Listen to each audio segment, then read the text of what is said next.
Today we've got a great revenge story involving a dog doing their business. We'll get into that in a bit, but first, don't want me to make a weird late evening snack? Fine, I'll eat something normal. So yesterday, I went to the store around 8 o'clock and I found a steak for sale that was about to go bad. I brought it home and around 10 o'clock I cooked it. My parents decided that this was a problem for some reason. They literally said it made them uncomfortable because they were raised differently. I thought this was the weirdest reason ever. I asked them why it's a problem for them, and they didn't say anything logical. It just made them uncomfortable that I was eating a warm meal at this time. I asked them why it was normal for them to eat yogurt, but they said that was different because that could be considered a dessert. So I took that seriously. Today I bought a big sponge cake, and at 10 o'clock sharp, I obnoxiously started eating it. Of course, they were mad, but I just followed their rules. I may be a bit disrespectful, but honestly, if they have a problem with me eating, I don't care if I'm being a petty brat. Right now, I'm grounded for unclear reasons, but it was so worth it to see the utter look of defeat and desperation in my parents' faces. Is anybody else thoroughly confused about what's exactly going on here? Like, what does it matter what temperature your meal is and what time you're eating it at? Are you eating right? Are you eating well? I think that's probably all that really matters. RogueFem76 commented, "That's genuinely bizarre for them to complain about. If it was they didn't want you to cook at that hour or were afraid that the protein would keep you up late, then it would make more sense. But just because it's a warm meal? What a weird thing to quibble about. Warm bedtime snacks are the best. I love feasting on a buttery baked potato right before bed." Also, hi, I'm Steven, and if you guys enjoy crazy stories of revenge, want to hit those like and subscribe buttons down below. Our next story is, if you don't buy things, don't be surprised when there are none left. Long story short, I lived with my butt hat brother, more like he lived with me or off me. Anyway, I was nice and he was actually saying nasty stuff behind my back, which I didn't know at the time, to my mom, so I had a lot of fights with her. And because she would always nag me, I still did most, if not all, the shopping without noticing. I don't know. One day, I was just too tired and I'd really had enough because I worked really far away. 3 to 3.5 hour trip per day. So when I would get home, almost every shop would be closed. He worked 2 minutes walk from my place, literally same street. He could go shopping on his lunch break or after leaving work easily. And we had shops nearby, 3 small supermarkets in a 5-minute walk radius, bakery in front of the building, a big supermarket 20 minutes by foot, 2 minutes by tramway or train. So I had noticed that we were running out of toilet paper, and I don't know, I was like, freak it. I've stocked the fridge and bought necessities, so I didn't really need to go shopping, and I decided not to go buy some, which would mean leaving work early or getting it overpriced from the only small convenience store nearby that closed at midnight. I know it was stupid, and maybe I should have done that with the food because it wasn't about revenge or anything, just me fed up. Well, the effect was way better than anticipated. He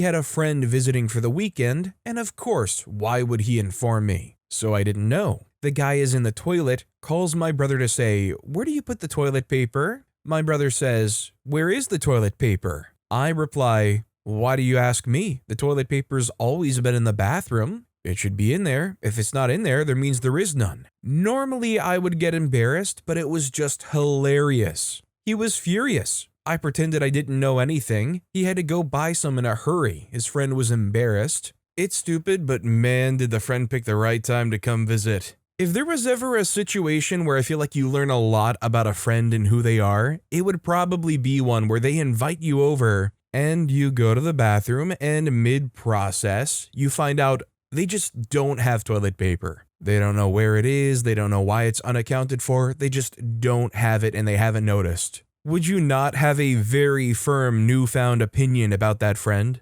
Iavitus2 commented, "When you've got housemates who are a bit crap, leave a roll or two of toilet paper in your room as an emergency. Don't let them know. If you have to take it with you to the toilet and take it back, that's definitely a sign of a sit-down talk about what's going on, but just having a spare makes life a bit easier." Our next story is, I waited years for my chance. We had an executive at our company who would go out of his way to screw people over if there was the slightest chance he might be blamed for something. He did it to me once and made me look incompetent to our CEO. His admin assistant actually cried when she told me what he had done. Years later, the guy finally retired, Guess who was assigned to host his retirement party? He had attended an Ivy League university back when it had been a part of a weird long-term study of body types and intelligence where all incoming freshmen had to allow themselves to be photographed in the nude. Yes, that was a real thing that happened. I took this bit of info and had a graphics person put the executive's face on a nearly nude, small speedo guy posing on a beach and made a big poster for everyone to sign. I presented it to him saying, "We found your freshman photo," when everyone gathered in the employee cafeteria to wish him well. Cue hysterical laughter. Yeah, it wasn't the send-off he expected. First of all, for some reason, why do I feel like I remember reading about that Ivy League thing and how ridiculous it is? But secondly, and most importantly, the grand takeaway is the fact that OP could write, cue hysterical laughter. Could you imagine for years being a jerk, working at this company, finally getting your retirement send-off, and finding out everybody there all just kind of hate you? I mean, I don't know, maybe they had an inkling from the start. Reaganson commented, "We had a very corrupt executive VP who was retiring. He was once my boss, and his admin assistant was going around the different departments and sections trying to get goodbye, good luck videos for his retirement party. No one wanted to contribute as we had nothing good to say." Really ticked off the assistant. When his retirement party arrived, not one of us rank and file attended. I heard he was very embarrassed. He had worked for the company almost 40 years. Our next story is, revenge on a racist manager was worth the backlash. So I used to work as HGV mechanic in the UK. As a black British man who migrated to Wales legally at the age of 5, I didn't know what racism was until I started noticing that some people were treating me differently because of the color of my skin, and in worse cases, just made racist comments directly at me or around me. Soon after getting into the trade, I started experiencing casual racism from college tutors and students during my 3-year block release apprenticeship and from my work colleagues. I'm usually cool and collected when in difficult situations or when people insult me. I don't believe violence is always the answer, so I would rather address the issue if someone insults me or just ignore the comments. But people have limits, and there's only so much a person can take before they snap. During my 4th and 5th years at a main dealership, we had a new manager and straight away the vibes were off. Any people of color or minorities reading this will understand. His energy towards me was off. He treated and talked to me differently than he would to the other mechanics who were all white. For example, it started off with small comments and actions such as going out of his way to touch my afro hair as if I was a different species. He knew I was originally from Africa, and he would make comments about my name, which was also African. He said, "You need to go and talk to your mother about that name." One day, I was in the workshop standing next to the supervisor, and he came along and looked me in the face and made a joke about creating a fire outside to make smoke signals in order to communicate with my African friends. The supervisor laughed, and I kept my cool and a straight face. Next, he went out of his way to try and humiliate me in front of everyone during break in the canteen. He said something along the lines of why they shouldn't let blacks into college and universities because they have low IQs. The final straw was when I was standing at the parts counter waiting for my parts to carry out a job, with my hoodie on as it was a cold day. He thought the supervisor was around the corner and said, "Never trust a colored man with a hoodie on." This sent me over the edge and I was furious for days. Some of you might say, why didn't I report this behavior to HR? HR in this company was awful, and claims of bullying were never taken seriously or investigated. While trying to get over and calm down from the incident, I was also thinking of ways to get my revenge, because even though I'm non-confrontational and non-aggressive, I'll always make you pay for what you did to me, sooner or later. The manager had this thing he used to do for us where he would buy a bunch of crisps, snacks, and drinks in bulk from the wholesales, and then he would charge us 50 pence for a drink or a chocolate bar, and then he would use that money for Christmas drinks, etc., but he only asked that we paid in 50 pence pieces or pound coins. Moving on, one of the mechanics who was always in financial difficulties paid with a bunch of change, such as copper coins and silver coins, and the manager gave him a bollocking and told him off for doing it. While trying to get over the racist comment he made about me wearing the hoodie, I remembered this incident about the change. So I went home one day and took the time to count out a few pounds worth of coppers. Using £1 and £2 coins, I counted out £4 worth of money and took it into work the next day, took some snacks, and paid using all that change. I went on with the day and waited for the carnage to begin. During our first break at 10 a.m., the racist POS manager stormed into the canteen and demanded to know who did it, and I proudly admitted it was me while looking at him in the face. The man was furious and started shouting and complaining, "You guys have nothing better to do. I'm not going to be doing this anymore because you don't appreciate it." He stormed out of the room, and I had the biggest grin on my face. I received backlash from my supervisor who knew about these racist comments I was receiving. He said, "You ruined it for everyone now, and you better bring in the correct money tomorrow."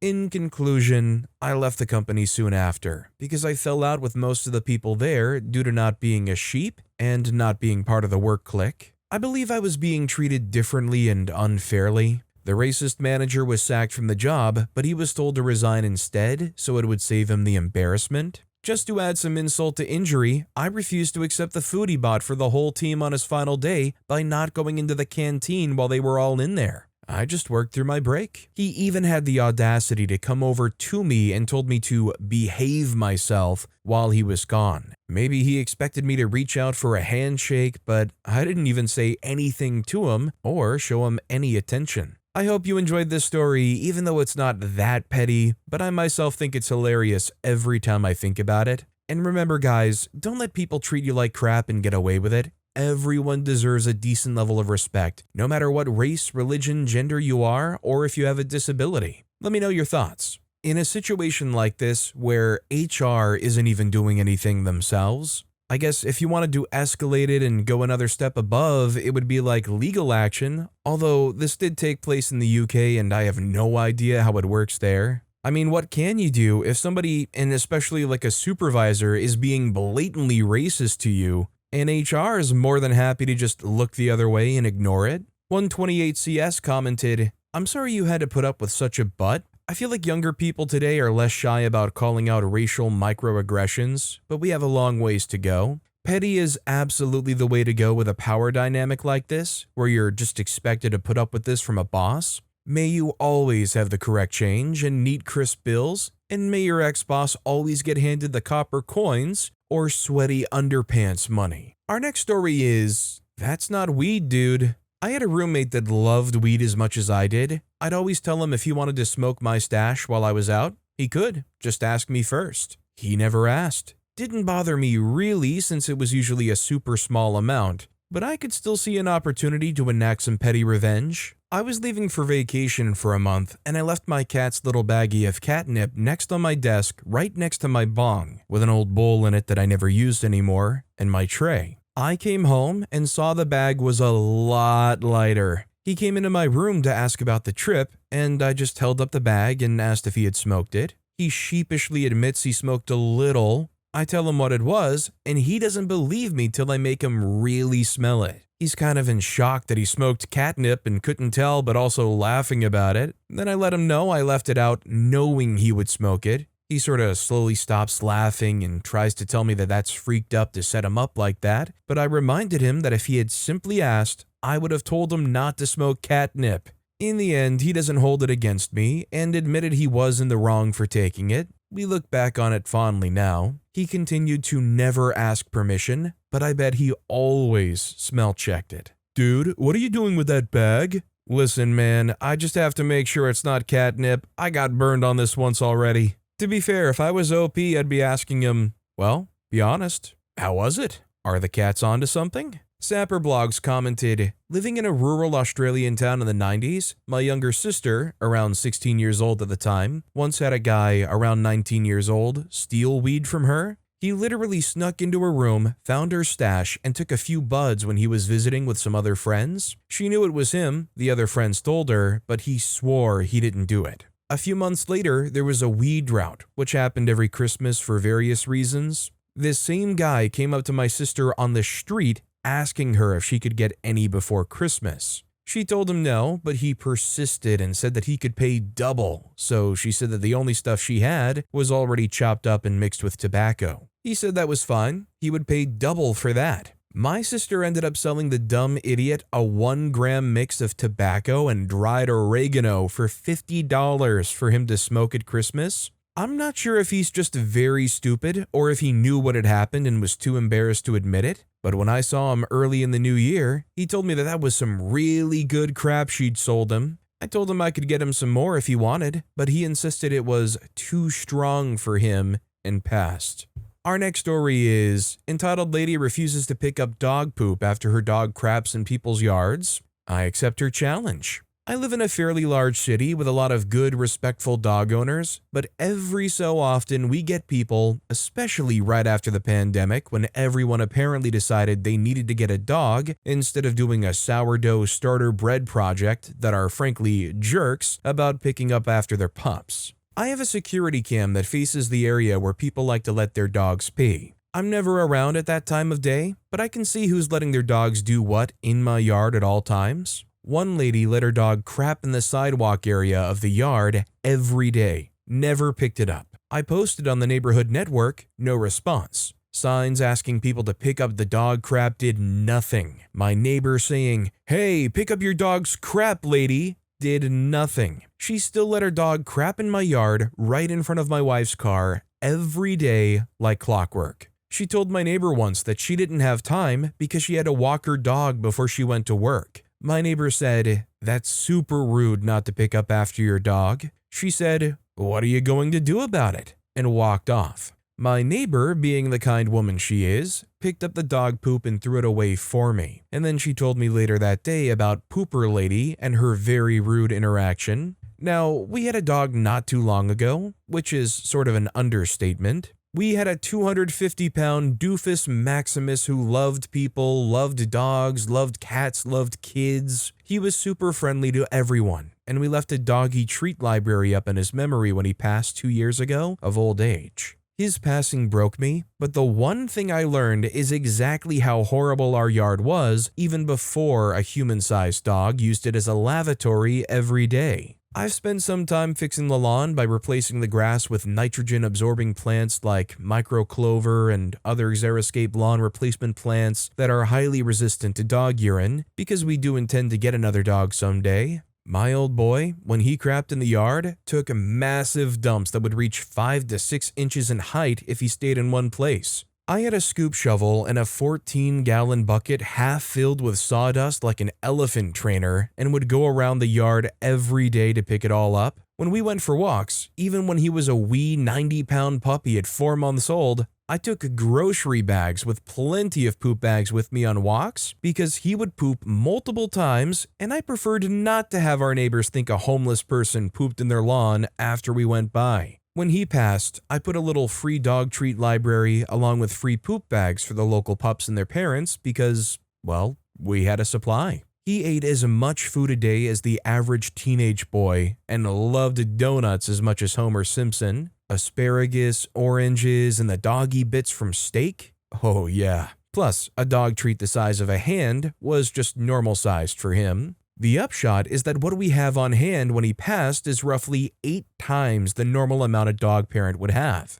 and I didn't want it to go to waste, so we provided it for free until it ran out. I even have a small bucket nearby labeled, "If you have dog poop bags, please drop them here," because the raging debate of whether it's rude to drop tied-off dog crap bags in nearby garbage cans rages on Nextdoor lists every year, along with the fireworks conversation that starts around July 2nd and continues for the next 2 weeks. The point is that there was absolutely no freaking excuse here. On top of that, I had previously met this lady and her dog when I was walking my old boy around the block. She's one of those people who walk their dog while surfing their phone and plugged into a podcast or call at all times. And her dog is one of those long-haired fluffy dogs that look like they've been run into a wall multiple times head first. It's also a jerk and aggressive towards other dogs, even ones roughly 20 times its size. Every time we met walking, she barely registered her dog trying to bite mine until I would yell, "Curb your dog, lady," and blocked it bodily. So, poop bags available. Notices, neighbors saying knock that crap off, Pooper Lady Karen doing Pooper Lady Karen things with Muffin Paws the jerk crapser. Fine, we can play that game. I started my research by checking my house security cameras. She was always there between 8:02 and 8:03, religiously on the dot. Every workday, every time. Never on the weekends, and never after 8:04 a.m. She was always dressed in very nice business casual with expensive shoes and a purse or sling bag, but never with poop bags. I set up one of my RainPoint Wi-Fi enabled automatic sprinkler hose bib things and connected 2 high-volume, highly visible water sprayers for that grassy area. One on each side, one facing the sidewalk from my house with some overlap to the sidewalk strip set to a 180-degree semicircle, one on the sidewalk strip facing the house, set to the same dispersal pattern. The nice thing about RainPoint is that it's hooked into your house's Wi-Fi, and you can control it anywhere, anytime by just pressing a button widget on your phone. You can also set up automatic watering timers and hook it into weather or soil moisture, if this then that systems. But the fact that you can set it off remotely is more important here. I set the timer to go off at 8:03 exactly and spray for 10 minutes on full blast. And by full blast, I mean I made sure to close off all other hoses and not start the dishwasher or laundry before I left for the day at 7 a.m. So the full experience of 15 GPM water pressure could be enjoyed by all. The next morning, I turned on my remote viewing of my security camera at work. Here she comes, dressed more nicely than usual in her business casual, walking her aggro jerked dust mop of a dog, face in the phone, earbuds plugged in, volume up. The dust mop angles his way towards the same spot she always lets him crap, starts to squat,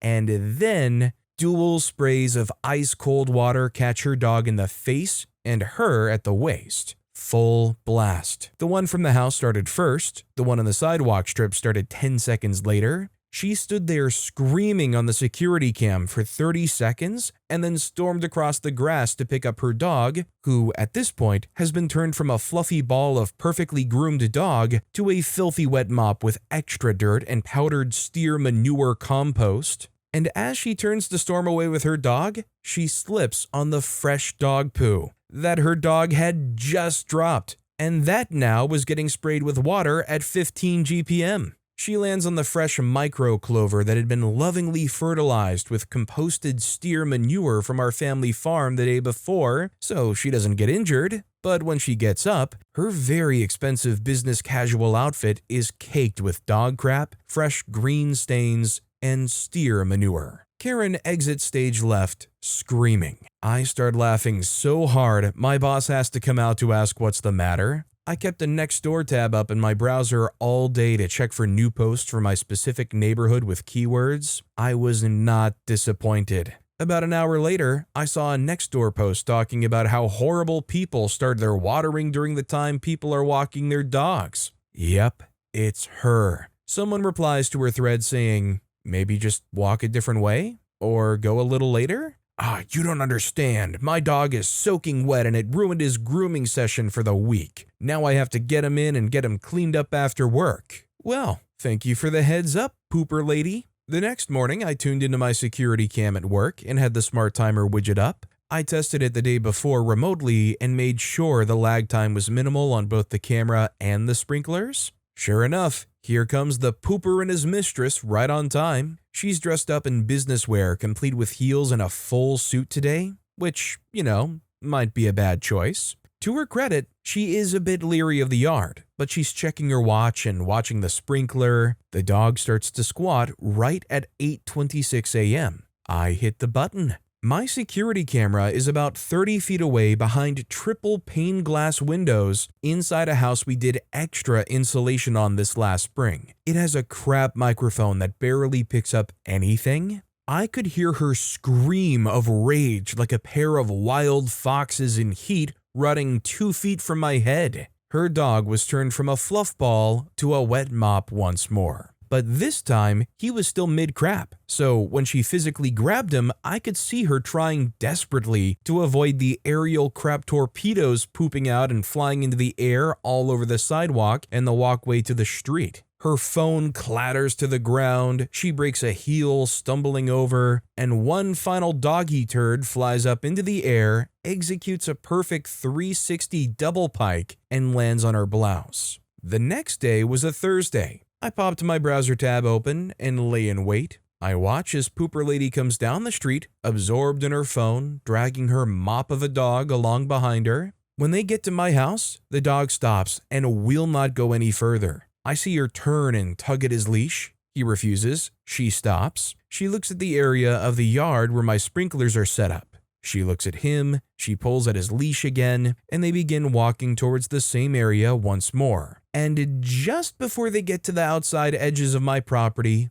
I turned on the sprinklers. The 3 seconds of lag means that by the time they're halfway to the spot of Pooper Lady, they're about 5 feet inside the spray zone, and the dog just nopes the freak out of there quick enough that she's startled and drops the leash. He runs off back the way they came, and she does the running in heels thing out of frame after him. That Friday morning, no Pooper Lady. The next Monday, around 10 a.m., I see the Pooper Lady's dog, but he's being walked by a young woman wearing the t-shirt of a local dog walking service. She stops by my doggy supply library. She smiles. She reaches down to pick up the poop. She tucks it in a bag, ties it off, and walks on with the dog, who looks much happier overall. After about 3 months, I no longer see either Pooper Lady or her dust mop of a dog anywhere in the neighborhood. I guess she moved somewhere that she and her aggro jerk dog can live in peace and crap wherever they like. Still have the sprinkler set up, but now I tend to set it to run when nobody's around, like at 4 a.m., and only when the grass really needs it. Edit, this story is true as remembered. If you find the level of detail, the length, or the style not to your liking, feel free to read something else. It's not fiction, and the vast majority of people pulling out details, erroneously no less, to say it's a fictional account, well, that's on you. Life is sometimes funnier and stranger than fiction. Please note that brand names are mentioned because I'm not enough of a tech geek who does enough work with various API integrations that mentioning different specific brands is more of a me thing. You go ahead and use whatever you want to use. To be fair, the level of detail that OP included in their post is a little bit accentuated more on the fake story side of things. So I could see why a lot of commenters were trying to push back on this post. And to be fair, it did feel like I was kind of reading an advert at one point in that story. With my very convenient no-lag remote button press sprinkler system, I can blah blah blah. That said, I would like to fully believe that OP actually saw a perfect 360 double pike poop snipe happen on their security camera. Our next story is, my ex cheated on me, asked for updates on our dog. So, my 25-year-old female, ex-fiancé 27-year-old male of 7 years recently dumped me for a younger woman, 21-year-old female, that he met on TikTok. To make a long story short, I had suspicions about his infidelity since January this year, but every time I raised concerns, I would get hit with the good old, "Don't worry, babe, she's just my best friend." Well, turns out I was right, and the very same day we called our relationship off due to unrelated issues, he's posting on social media about how much he loves his new girl. Last week, he met her IRL for the first time and moved her 6 states away into his dad's house. Keep in mind, we had been broken up exactly a month today. Anyway, we had a dog together, Rosie. The house we were living in together is mine, so I decided to keep her here with me since I had more stability and she's BFFs with my roommate's dogs. He agreed that she would probably be better off with me and only asked that I send him pictures of her and keep him updated on how she's doing. I said, sure, I'll email you some photos every few months. So every day since then, whenever I let Rosie out into the yard, I'll take pictures of her pooping to send to my ex. I've gotten all different angles, a couple of videos, the whole 9 yards. In a couple of months, he'll have an inbox full of our crapping dog to remind him of just what exactly I think about him. Edit, wow, I didn't expect this to blow up as much as it has. Thank you so much to everyone asking how Rosie and I are doing. We're just fine. I think she's definitely sad that he's not around anymore. They were best buddies after all, but she's surrounded by her pup friends and gets belly rubs every day. As for my ex and the other woman, I can only assume she knew about our relationship. It's possible he lied to her and said we were roommates or something, but I don't really care. Even if she was actively poaching him, my ex would have shut it down if he really loved me. End of story. He's told me everything I needed to know with his actions, which are far more trustworthy than his words. All I know is I'm happier and feel more fulfilled now than I have in years. I'm reconnecting with old friends, spending time with loved ones, trying new things, and meeting new people. The best revenge I could ever have is being better off without him. How much do you want to bet that somebody like this, who had a fiance, turns around, gets with somebody they met on TikTok, and within a month of breaking up with their fiance has moved them, flown them 6 states over into their dad's house? How much do you want to bet they don't really care about getting those update pictures from the dog? They might have like an affinity for the dog, but clearly they don't care enough to stick around for anything. I think the dog poop pics is all they deserve. But with that being said, that's all the time we have for today. Now, if you want to hear another absolutely crazy revenge story, check out that video on the left. Or if you missed my latest video, check out that video on the right. That said, I'll see you all next time with some more stories.